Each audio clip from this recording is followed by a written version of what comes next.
Hello everyone. Welcome to Rennie's Englishpedia. Today I'm going to tell you the story of Anne Frank, or rather Anneliese Marianne Frank, a German-born Jewish girl, who was born on June 12, 1929 and died in either February or March 1945. Isn't it strange that I don't know when Anne died?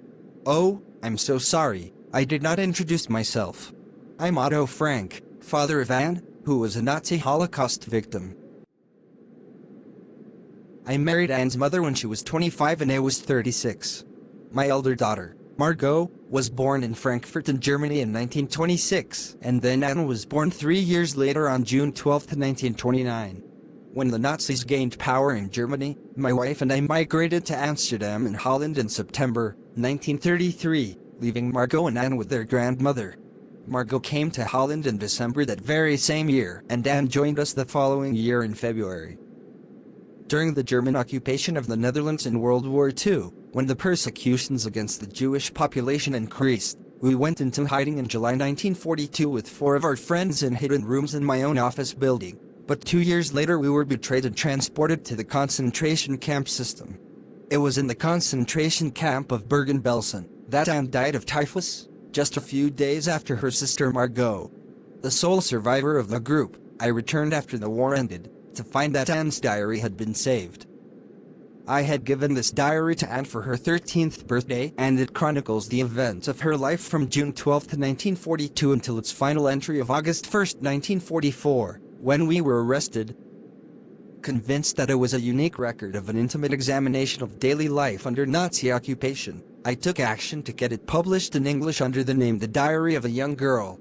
It was eventually translated from its original Dutch into many languages and became one of the most widely read books, and has also been converted into several films, television and theatrical productions, and even an opera.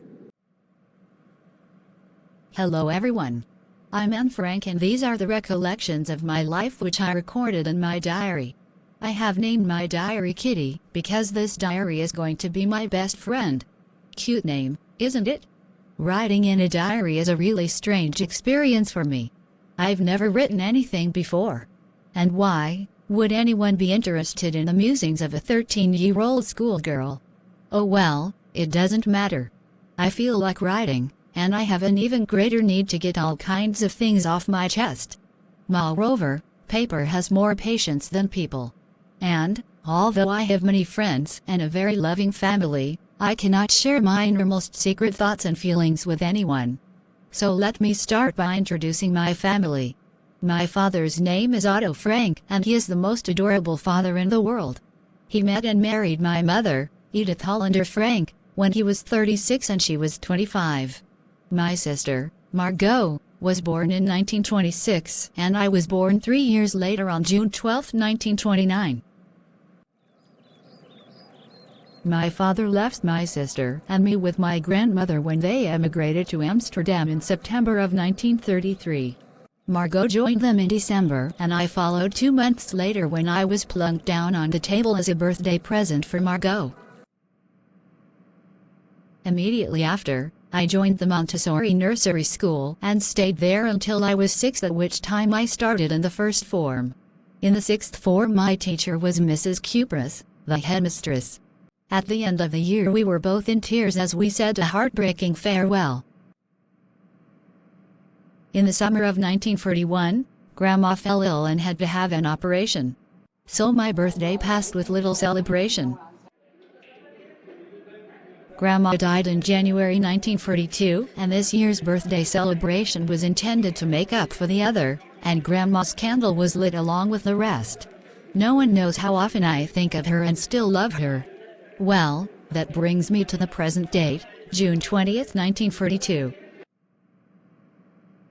The entire class is quaking in its boots due to the forthcoming meeting of the teachers, in which they'll decide who'll move up to the next form and who'll be kept back.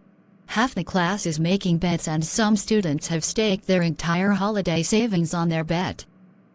But, if you ask me, there are so many dummies in the class that about a quarter of the class should be kept back. But teachers are the most unpredictable creatures on earth. I'm not so worried about my girlfriends and myself. We'll make it. The only subject I'm not sure about is maths. Anyway, All we can do is wait. I get along pretty well with all my teachers. There are 9 of them, 7 men and 2 women. But one of them, Mr. Kiesing, our maths teacher, the old fogey, was annoyed with me for ages because I talked too much. Anne, I have warned you many times.